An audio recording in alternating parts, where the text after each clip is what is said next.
바라고 번영을 원합니다. 그럼에도 고난이 없는 사람은 없습니다. 형통만 있는 사람도 없습니다. 인생은 누구나 고난을 만납니다.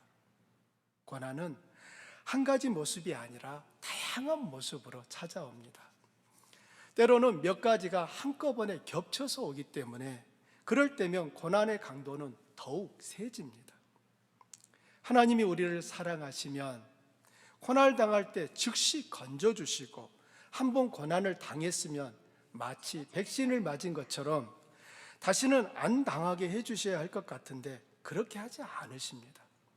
그래서 하나님을 믿어도 세상을 사는 것이 결코 만만치 않은 것입니다.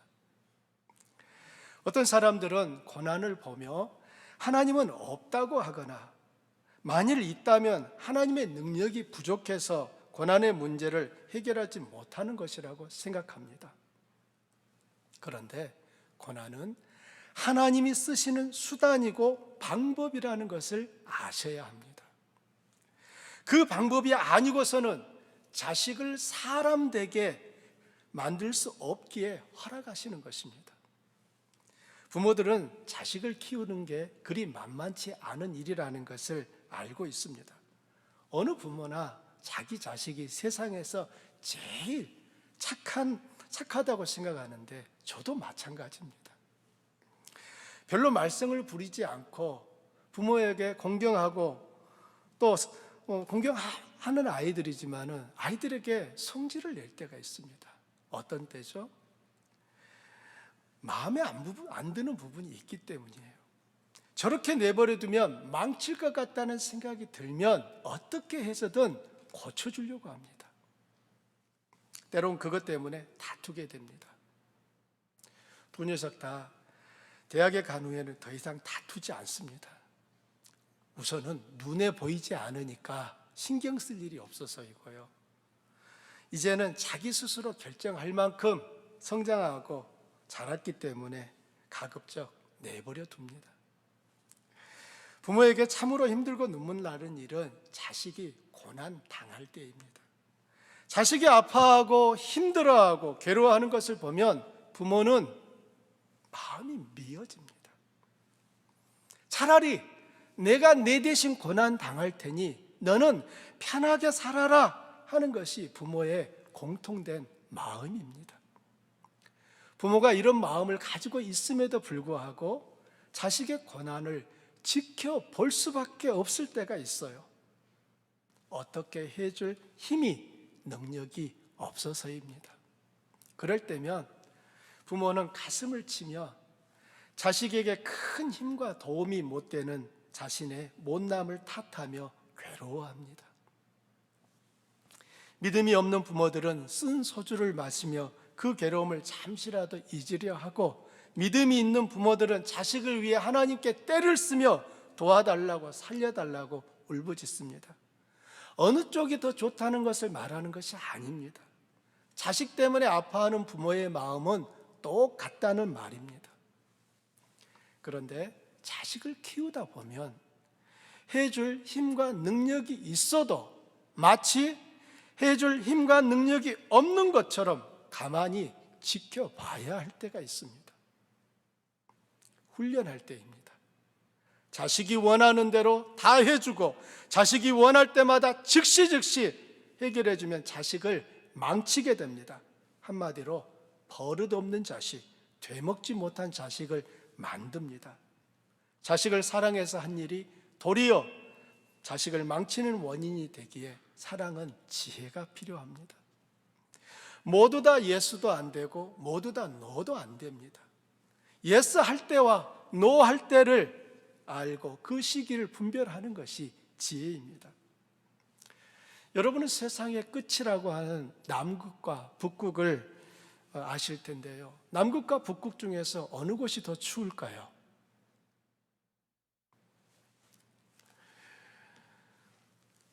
저는 북극이라고 생각을 했었어요. 왜냐하면 북쪽에 있으니까. 그런데요, 가만히 자료를 찾다 보니까 북극은 평균 기온이 영하 35도에서 45도이고요. 남극은 50도에서 60도입니다.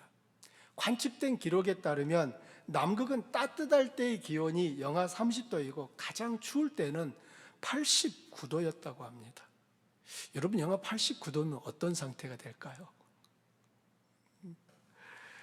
남극이 더 춥습니다. 그럼 또 하나 여쭤보죠. 북극에는 순백색의 하얀 털을 가진 북극곰이 살고 있는데 남극에도 곰이 살까요? 대답을 해주셔야죠.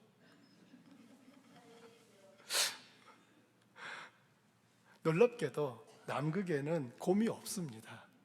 대신에 펭귄이 아주 많습니다. 얼마나 많이 있냐면 이 남극은 한반도의 한 60배에 달하는 대륙이거든요. 거기에는 펭귄만 대략 약 2천만 마리가 살고 있다고 합니다. 물론 한 종류가 2천만 마리가 아니라 대략 한 6종류 그 정도의 펭귄들이 두루 살고 있는데 토탈 한 2천만 마리가 살고 있대요. 거기에는 펭귄만 사는 게 아니에요. 해표도 살고 있고 또 물개도 살고 있고 다양한 새들도 살고 있고 한마디로 생명체들이 그 추운 곳에서 살고 있다는 것이 놀랍기만 합니다. 남극에도 여름과 겨울이 있을까요? 있다고 합니다. 남극의 여름은 여기 우리 시간으로 12월부터 3월경이 남극으로는 여름이에요. 그리고 겨울은 4월부터 11월까지가 겨울에 해당합니다. 이 여름 기간 동안 수천만 마리의 펭귄들과 바다 해표와 물개와 새들이 짝짓기를 하며 알을 낳고요, 새끼를 낳습니다. 그리고 추운 남극의 겨울이 오기 전에 남극을 떠나서 따뜻한 곳으로 다 떠나갑니다. 하지만 남극의 겨울이 오면 반대로 바다에서 있던 애들이 남극의 그 추운 내륙으로 들어가는 녀석들이 있다고 합니다. 바로 황제 펭귄입니다. 유달리 이 황제 펭귄만은 그 추운 남극의 겨울이 시작되면은 내륙으로 들어가는 거예요. 여러분, 펭귄은 날지 못하잖아요. 날개처럼 있지만 이건 날지 못해요. 그래서 펭귄이 이동할 수 있는 유일한 수단은 걷거나 배로 미끄럼을 타면서 가는 것입니다. 몇 날 며칠을 가고 또 가서 이 황제 펭귄들은 그들이 생각하는 강풍과 얼음으로 꽁꽁한 그 내륙의 깊은 곳까지 들어갑니다. 그렇다면 왜 황제 펭귄은 그 추운 곳 다 떠나버린 그 깊은 곳까지 이동을 할까요? 황제 펭귄들이 생각할 때 그곳은 다른 모든 생명체가 떠나버린 곳이기 때문에 천적이 없는 안전한 곳입니다. 안전한 곳에서 알을 낳아 새끼를 낳겠다라고 하는 그 본성에 이끌려서 황제 펭귄은 다들 떠나버린 내륙으로 들어가는 것입니다. 그러면 남극의 혹독한 추위는 황제 펭귄들에게 아무 문제가 안 될까요? 아닙니다. 황제 펭귄도 엄청나게 이 추위 앞에 고통을 겪습니다. 얼마나 추운지 얼음 위에 알이 떨어지게 되면 그 떨어진 알은 1분 안에 얼어서 죽어버린다고 하잖아요. 그런데도 황제 펭귄은 그 험한 곳을 가장 안전한 곳으로 선택합니다. 바람이 얼마나 세차게 부는지 A급 폭풍에 해당하는 약 시속 180km 이상의 강풍이 불어대는 그 남극의 꽁꽁한 얼음 위에서 황제 펭귄들은 그 추위를 이길 방법이 특별합니다. 서로의 몸을 다 맞대는 거예요. 그리고 머리를 숙이고 추위를 견디는 겁니다. 놀랍게도 이렇게 서로 몸을 맞대고 고개를 숙이고 있으면 그 안쪽의 온도는 바깥 온도보다 훨씬 따뜻하다는 겁니다. 그러면 이렇게 몸을 붙이고 고개를 숙였지만 가장 추운 녀석들은 누구일까요? 원 바깥에 있는 녀석들이에요. 놀랍게도 황제 펭귄들은 바깥에 있는 녀석의 몸이 얼 것 같으면 이제 자리를 옮겨주는 겁니다. 원을 빙빙 도는 거예요. 돌면서 바깥에 있는 녀석들이 안쪽으로 들어오게 하고 안쪽에 있는 녀석들이 밖으로 나가는 겁니다. 이것을 허들링이라고 합니다. 펭귄 허들링이라고 부르더라고요. 이 허들링을 하면서 서로가 서로의 체온을 의지해서 그 남극의 추위를 견디면서 알을 거기서 키우는 겁니다. 놀랍지 않습니까? 짝짓기가 이루어지면 보통 암컷은 한두 달 안에 알을 낳고요. 알을 낳아서 조심조심 수컷에게 건네줍니다. 그러면 수컷을 건네주고 나서 암컷은 곧바로 이제 먹이를 먹기 위해서 바다로 가요. 여러분, 펭귄이 어떻게 이동한다고요? 걸어가니, 여러분, 펭귄 걸음으로 그 내륙에서부터 바다까지 갔다가 다시 돌아올 때까지 얼마나 걸릴까요? 최소 2달, 3달이 걸리는 거예요.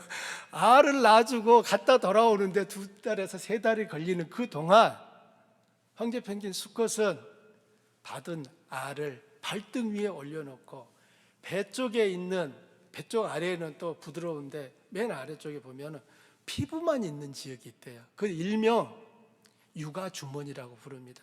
그 피부만 있는 그 살로, 그리고 그 옆에 있는 보드라운 털로 그 알을 발등 위에 올려놓고 덮는 거예요. 그리고 아빠 펭귄은 세찬 남극의 바람을 그대로 맞습니다. 영하 50도가 넘는 혹독한 추운 날씨 속에서도 알은 아빠의 온몸을 통해 전해진 그 열을 받으면서 부화하는 것입니다. 이때 이 알의 온도는 영상 35도에서 38도라고 합니다. 놀랍죠? 알이 부화할 때까지 보통 3개월이 걸리고요. 부화한 새끼가 음식을 먹으며 자랄 때까지 또 약 한 40일이 걸립니다. 그럼 도하 한 4개월 동안 이 황제 펭귄 수컷은 아무것도 먹지 아니하고 오직 그 새끼만을 키우는데 일념을 다하는 것입니다. 그때 먹는 것은 유일하게 눈만 먹어요. 말씀드렸죠? 바다하고 지금 이 펭귄이 있는 데까지 거리가 2달이에요, 2달. 그러니 갔다 올 수 있는데 충분한 시간이 안 돼요. 그리고 놀랍게도 이 황제 펭귄 수컷은 4개월 동안 아무것도 먹지 않았지만 새끼가 태어나면 윗속에 저장해 놓았던 그 먹이를 꺼내서 주는데 그것을 일명 펭귄 밀크라고 부릅니다. 새끼에게 가장 영양가 있는 음식을 먹이는 것입니다. 황제 펭귄들은 새끼를 낳고 키우기 위해 일부러 가장 추운 남극의 꽁꽁 언 얼음 위를 선택합니다. 혹독한 남극의 추위는 다른 생명체들에겐 피하고 싶고 떠나야 하는 고난이지만 그 고난을 견디는 황제 펭귄에게 추위는 가장 안전한 곳이며 고난이 영광으로 바뀌는 순간입니다. 역설적이게도 고난과 영광은 서로 붙어 있는데 십자가는 고난과 영광이 서로 연결되어 있음을 보여주는 가장 확실한 증거입니다. 여러분 아멘 하시면 크게 해주셔야죠. 오늘 말씀은 인내로 우리 앞에 있는 경주를 하며 예수님을 바라보자고 합니다. NIV 성경에서는 예수를 바라보자를 Fixing our eyes on Jesus라고 했습니다. 문자 그대로 해석하면 우리의 눈을 예수님에게 고정하십시오 라고 하는 말입니다. 고정한다는 것은 다른 것에 시선을 빼앗기지 않고 그 대상만을 지속적으로 바라본다는 의미입니다. 예수님을 바라볼 때 신자들은 어떤 환경과 순간에도 믿음을 지키고 승리할 수 있습니다. 우리들이 주님께 시선을 고정해야 하는 이유는 다른 것들의 시선을 빼앗기지 않기 위해서입니다. 잠시라도 다른 것의 시선을 빼앗기면 시선을 빼앗김과 동시에 마음을 빼앗기게 됩니다. 주님을, 예수 그리스도에게 시선을 고정해야 되는 이유가 여기에 있습니다. 예수님을 바라본다는 것은 예수님을 내 삶의 기준과 모델로 삼겠다는 것입니다. 2절에 보면 예수님은 믿음의 주요 또 온전하게 하시는 분이라고 말하는데, 이것은 예수님이 내 안에 믿음을 창시한 분이고 내 믿음을 완성하시는 분이라는 의미입니다. 따라서 예수님을 믿음의 기준과 모델로 삼은 사람은 하나님을 기쁘시게 하는 삶을 살게 됩니다. 왜냐하면 예수님은 이 세상에 계시는 동안 항상 하나님을 기쁘시게 하는 삶을 사셨기 때문입니다. 그러면 우리들이 예수님의 삶을 보며 기준과 모델로 삼아야 하는 것은 무엇일까요? 다시 2절 하반절을 보십시오. 그는 그 앞에 있는 기쁨을 위하여 무엇을 참으사? 십자가를 참으사 부끄러움을 개의치 아니하시더니 하나님 보좌 우편에 앉으셨느니라. 우리가 붙잡아야 하는 것은 한마디로 예수님이 고난을 통해 영광을 얻으신 것입니다. 십자가와 부끄러움은 고난을 말하고요, 하나님 보좌 우편에 앉는 것은 영광을 말합니다. 하나님의 아들은 이 세상에 오셨을 때 마땅히 받으셔야 할 영광을 얻기 전에 먼저 고난을 받으셨습니다. 영광은 고난 후에 있습니다. 부활은 십자가 후에 이루어진 일입니다. 이 순서가 중요합니다. 예수님의 생애 안에서 영광은 고난을 지나서 이루어진 일이었다는 것을, 그 순서가 중요해요. 주님이 십자가를 견디신 것은 십자가 후에 올 부활을 바라보았기 때문입니다. 이 같은 사실은 믿음을 따라 사는 모든 신자들의 삶에도 똑같이 적용됩니다. 예수님이 고난을 통해 영광을 얻으신 것처럼 신자들도 고난을 통해 영광을 얻게 됩니다. 믿으시면 아멘. 예수님이 부활을 보며 십자가를 참으시고 부끄러움을 개의치 않으신 것처럼 신자들도 영광을 바라보며 오늘의 고난을 참으며 나아가야 합니다. 선상순 5장에서 예수님은 복을 말씀하시면서 의를 위하여 박해를 받은 것이 복이다 라고 합니다. 그 구절을 제가 그대로 암송해 볼게요. 의를 위하여 박해를 받은 자는 복이 있나니 기뻐하고 기뻐하라. 하늘에서 너희의 상이 큼이라 라고 말하고 있습니다. 이 말은 이렇게도 적용할 수 있는 거예요. 내가 이 땅을 살아가면서 믿음 때문에, 예수님 때문에 박해를 받고 고난을 받는다면 하늘에 내 상이 크다라고 하는 사실을 알 수 있는 것입니다. 그걸 믿으시기 바랍니다. 왜 나만 이런 고난을 받고 이런 박해를 받아야 되느냐, 그런 생각하지 마십시오. 오히려 반대입니다. 다른 사람이 받지 못하는 그 상을 하나님이 나에게 주시려고 하시는구나 라고 이해하셔야 되는 것입니다. 그럴 때 우리는 내게 주신 고난까지도 감사하며 그 고난을 통하여 영광을 보게 되는 것입니다. 그래서 성경은 예수님을 생각하라고 말합니다. 3절을 말씀으로 함께 읽어보실까요? 너희가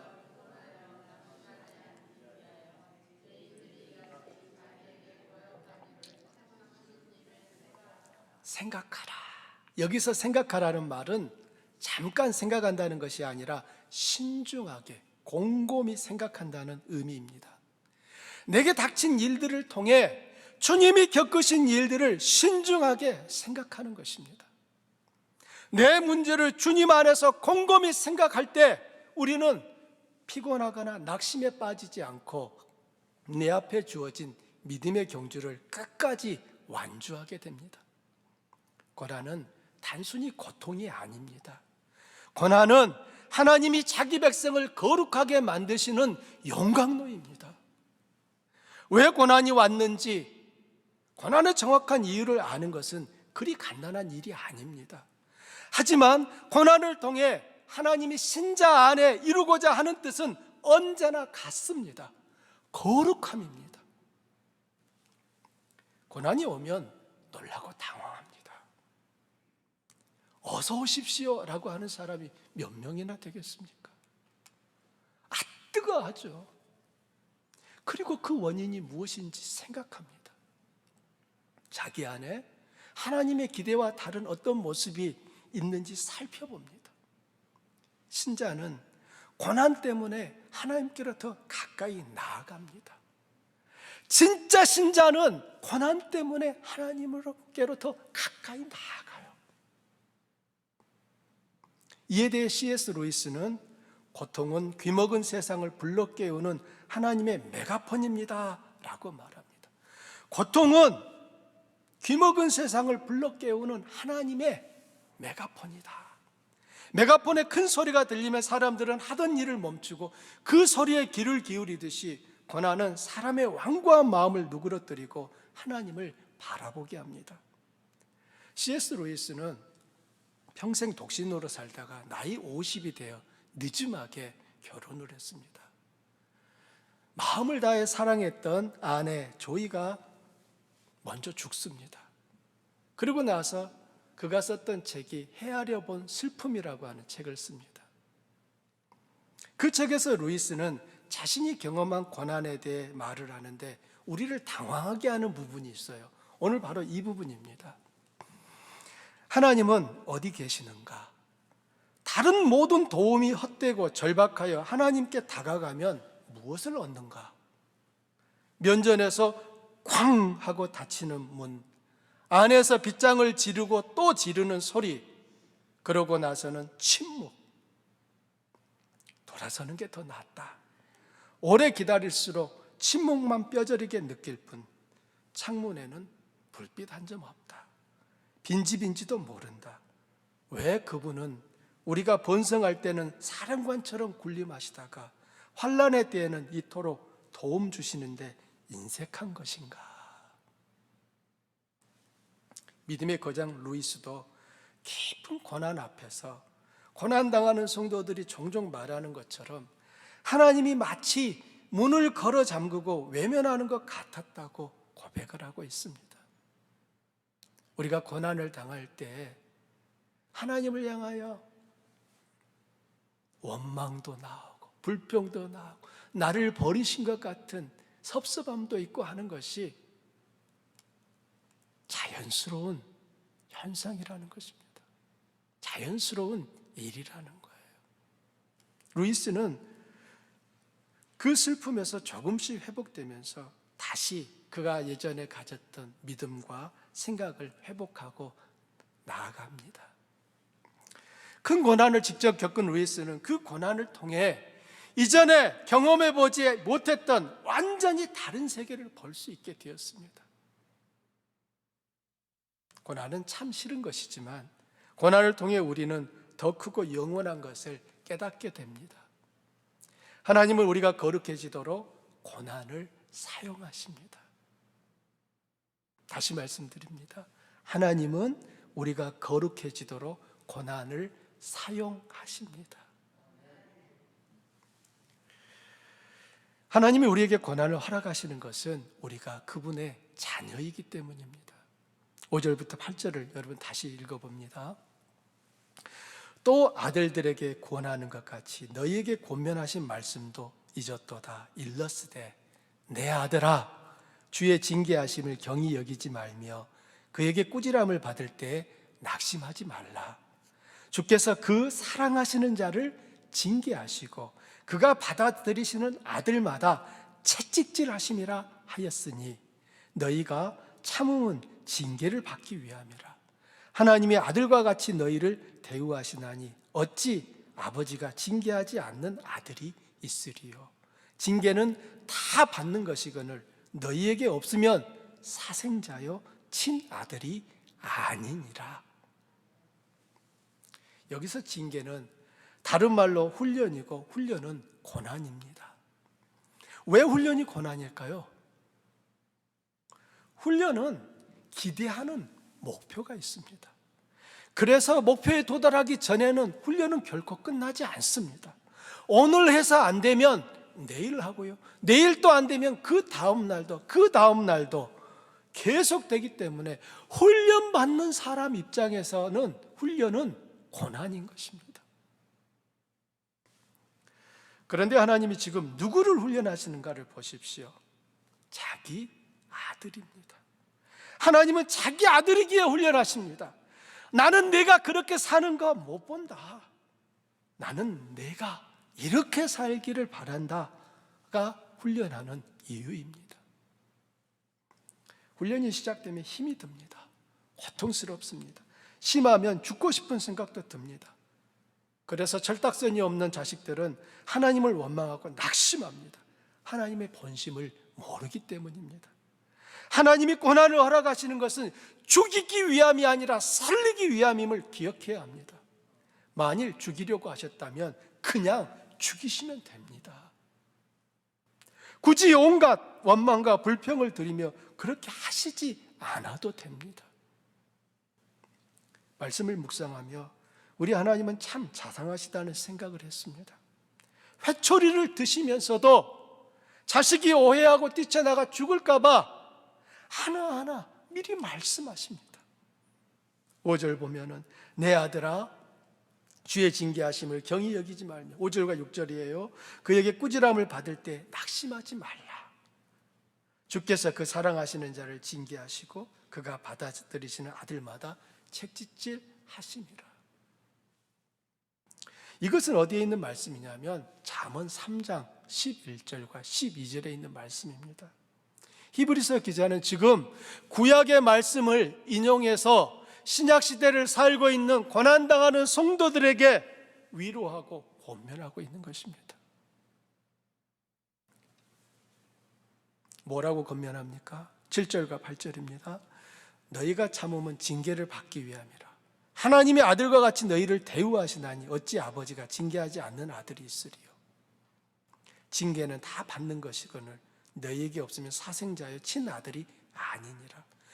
너희가 자녀이기에 징계하신다는 겁니다.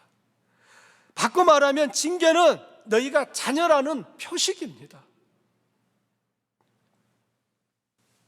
고난은 하나님이 자기 백성을 단련하시는 수단입니다.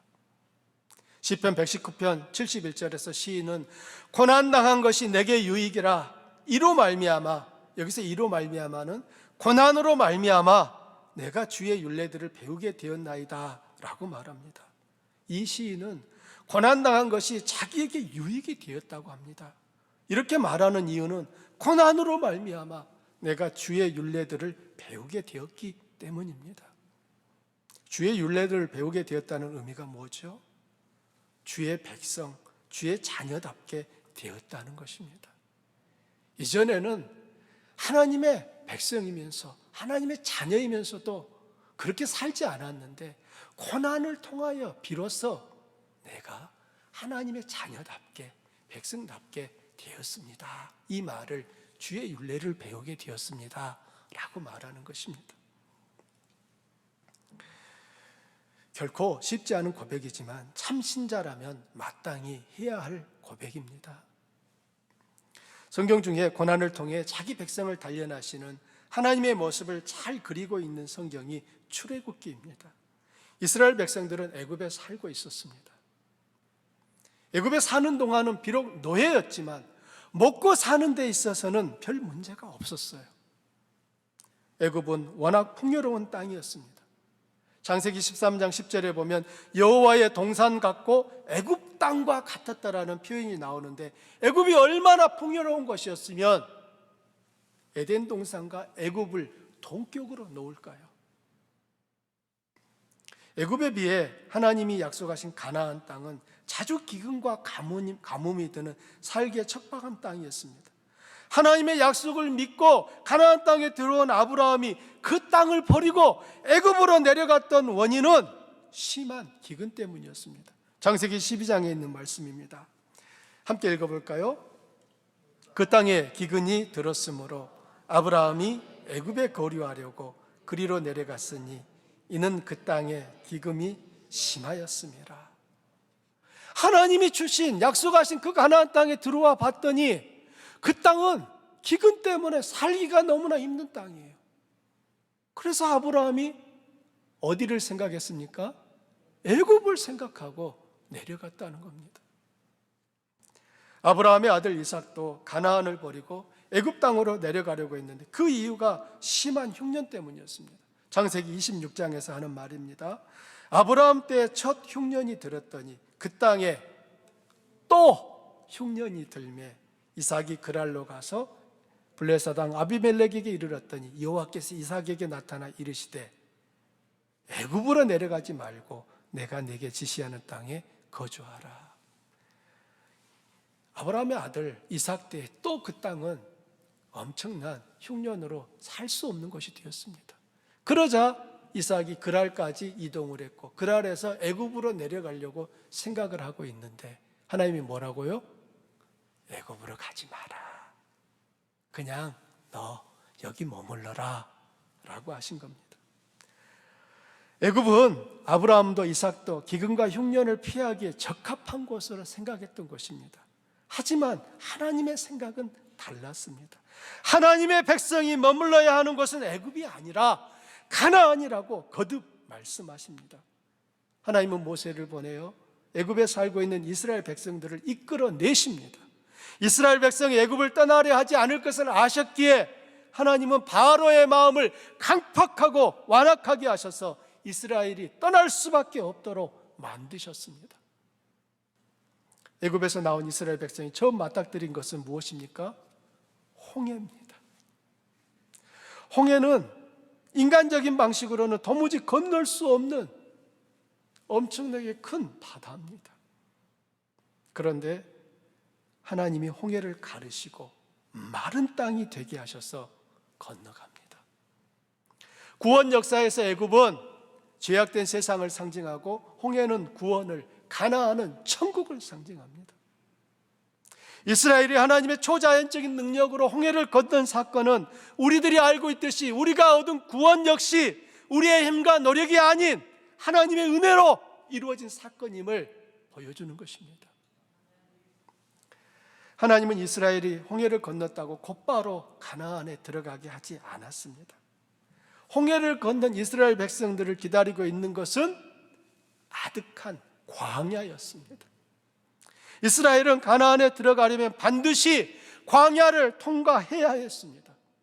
풍요로운 애굽에 비해 광야는 모든 것이 부족한 곳이었어요.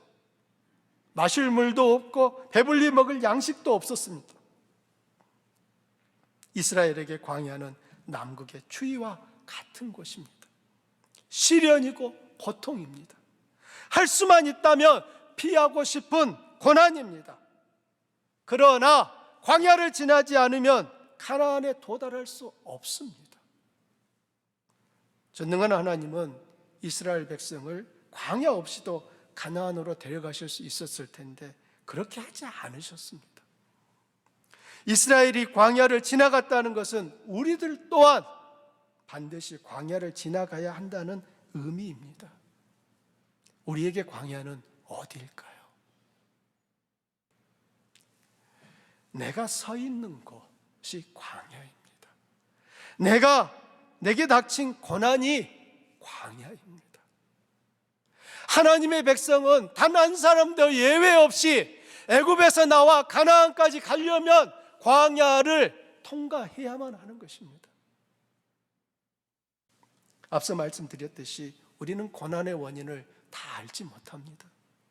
하나님이 바로 이것 때문이라고 가르쳐 주지도 않으실 뿐더러 우리의 제한된 능력으로는 그 원인을 다 알지 못합니다.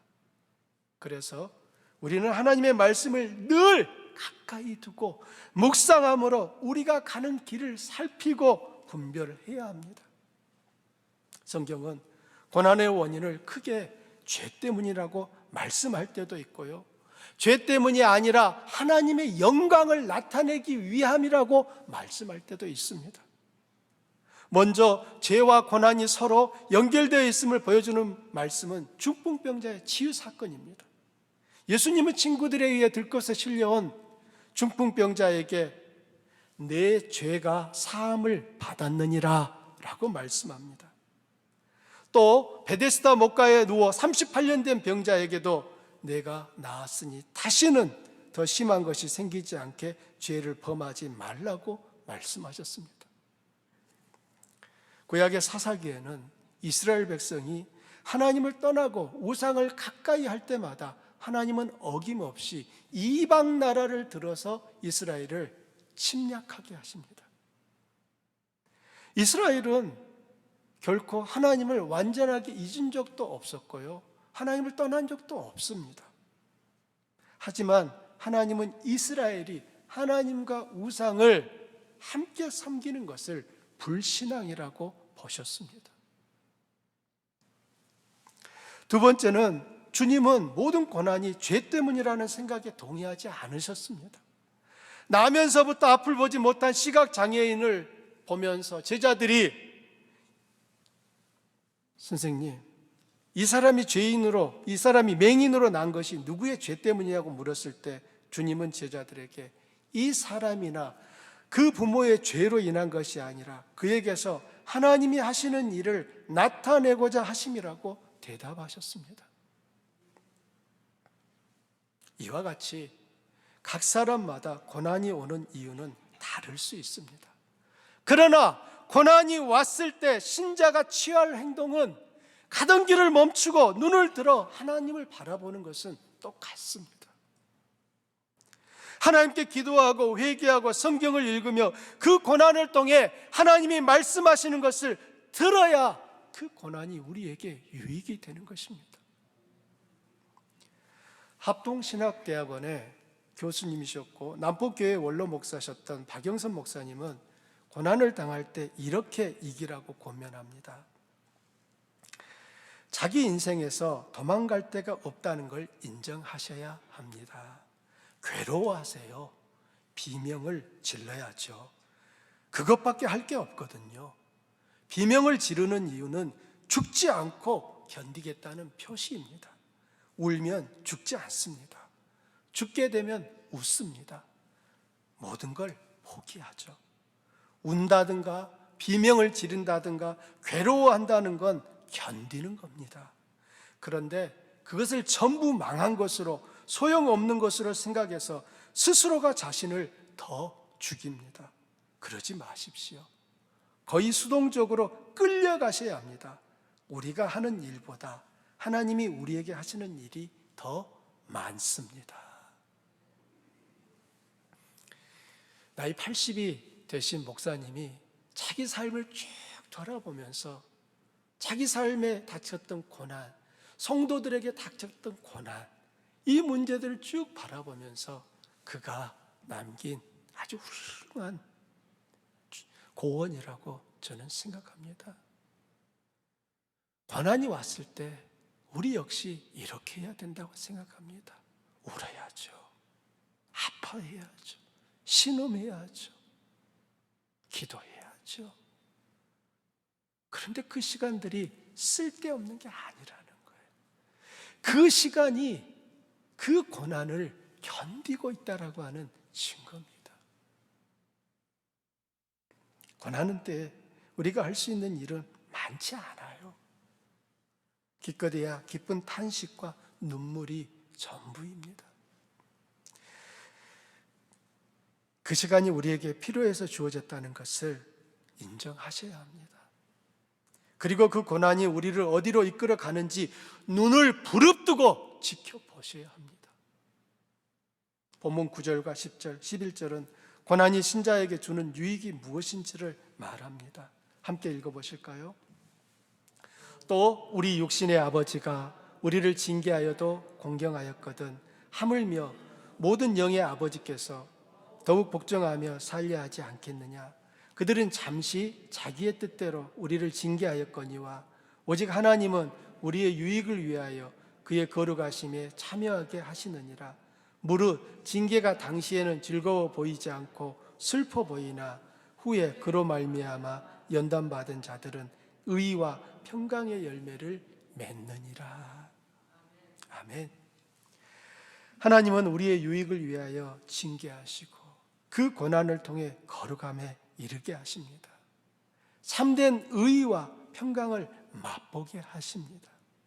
고난이 우리에게 유익이 되려면 고난만 보지 마시고 예수님을 바라보셔야 합니다. 예수님을 바라볼 때 고난으로 위장된 아버지의 사랑이 보입니다. 그것을 보실 수 있기를 바랍니다. 제가 한번 말씀드렸던 것 같습니다. 필라델피아에 돌아오기 전에 저는 매사추세츠에 있었습니다. 그리고 그곳에서 유학생 교회를 3년 동안 사역했었습니다. 나름 열심히 하려고 몸부림쳤습니다. 매일 대학을 찾아가서 학생들을 만나려고 이것저것 기웃거렸습니다. 어쩌다 한국 학생 하나를 만나면 너무 반가워서 달려가 저를 소개하고 저희 교회를 소개하며 어떻게든 예수님을 믿을 수 있도록 도우려고 했습니다. 그렇게 했음에도 불구하고 결국 저는 매사추세츠에 있는 동안 제가 정말 이 목사로서 합당한가라고 하는 질문을 수없이 던져야만 했었습니다. 나는 목회를 하기에는 적합하지 않은 사람이구나 라는 마음이 제 마음을 무수히 두들겼습니다. 그래, 그러면 목회를 그만두고 그냥 미국에 살면서 직장을 잡아 아이들 열심히 뒷바라지 해야겠구나 이런 마음도 가졌습니다. 그래서 제가 우체국 시험도 쳤던 거 아닙니까? 우체국에서 오라고 통지서가 와서 가서 일주일 동안 트레이닝도 받았습니다. 그런데 마음은 편하지 않았어요. 결국 목사가 할 수 있는 일은 뭡니까? 안 풀릴 때는 도무지 하나님 앞에 항복하며 금식할 수밖에 없죠. 그때 3일 금식을 하고 있었습니다. 마지막 날 하나님이 이 말씀을 저에게 주셨습니다. 왜 이렇게 힘이 든지 저는 도무지 그 고난 때문에 목회를 더 이상 할 자질이 안 된다라고 생각하고 이제 더 훌륭한 분들이 목회를 하시도록 저는 그만둬야겠다라고 생각을 했었는데 하나님은 그런 저에게 이 말씀을 보여주셨습니다. 제가 그때 제 눈에 확 들어왔던 말씀은 오늘 화면에는 준비하지 않은 12절과 13절 말씀이었습니다. 그러므로 피곤한 손과 연약한 무릎을 일으켜 세우고 너희 발을 위하여 곧은 길을 만들어 저는 다리로 하여금 어그러지지 않고 고침을 받게 하라. 그러므로 피곤한 손과 연약한 무릎을 일으켜 세우고 저는 다리로 고침을 받게 하라. 이 말씀이 저에게는 영균아 너 목회해 라고 하는 하나님의 음성으로 저는 들었습니다. 저는 주님의 이 말씀에 의지해서 일어섰습니다. 피곤한 손을 연약한 무릎을 일으켜 세웠고 결국 그곳에서 하나님이 마지막을 마무리할 수 있게 도우셨고 제가 필라로 돌아와 사역할 수 있도록 저의 모든 신분의 문제들을 그곳에서 풀어주셨습니다. 그래서 제가 우리 성도님들과 이곳에서 다시 시작할 수 있었던 것입니다. 목사가 목회를 더 이상 못하겠다라고 생각할 때는 이제 그 상황이 어떠했겠는지 짐작하시리라 생각합니다. 살면서 우리 가운데 고난 없는 사람이 누가 있습니까? 그런데 하나님은 그 고난을 통하여 하나님의 백성들을 만지시고 만들어 가시고 새롭게 하시더라는 것입니다. 말씀의 결론입니다. 고난을 다 이해하는 것은 우리에겐 너무나 큰 도무지 해결할 수 없는 숙제입니다. 그런데 하나님은 고난을 통해 자기 백성을 만드시고 새롭게 하십니다. 고난을 통해서만 영광에 이르게 됩니다. 이 사실을 보여주신 분이 우리 구주 예수님이시고 수많은 믿음의 선진들입니다. 그럼에도 불구하고 오늘날의 교회와 신자들이 바라는 것은 고난 없이 영광을 누리는 것입니다. 나 고난은 싫습니다. 영광만 주십시오. 고난이 오면 마치 이상한 일처럼 무언가 번지수를 착각하여 물건이 잘못 배달된 것처럼 생각하는 경향이 있습니다. 하지만 성경의 가르침은 한결같이 고난 없이 얻는 영광은 가짜다 라고 말합니다. 진짜 영광은 반드시 고난을 통과함으로 얻게 됩니다. 십자가와 부활은 서로 묶여 있고 그 순서는 언제나 십자가가 먼저이고 그 다음이 부활입니다. 고난을 바라보는 관점을 새롭게 조정하십시오. 고난을 당할 때 우리보다 먼저 고난을 받으시고 영광에 들어가신 주님을 바라봄으로 고난을 견디고 거룩하게 참여함으로 고난이 내게 유익이 되었노라고 말했던 시인처럼 고백할 수 있는 주안의 성도들 되시기를 축원합니다. 우리 함께 말씀을 생각하면서 기도하기 원합니다.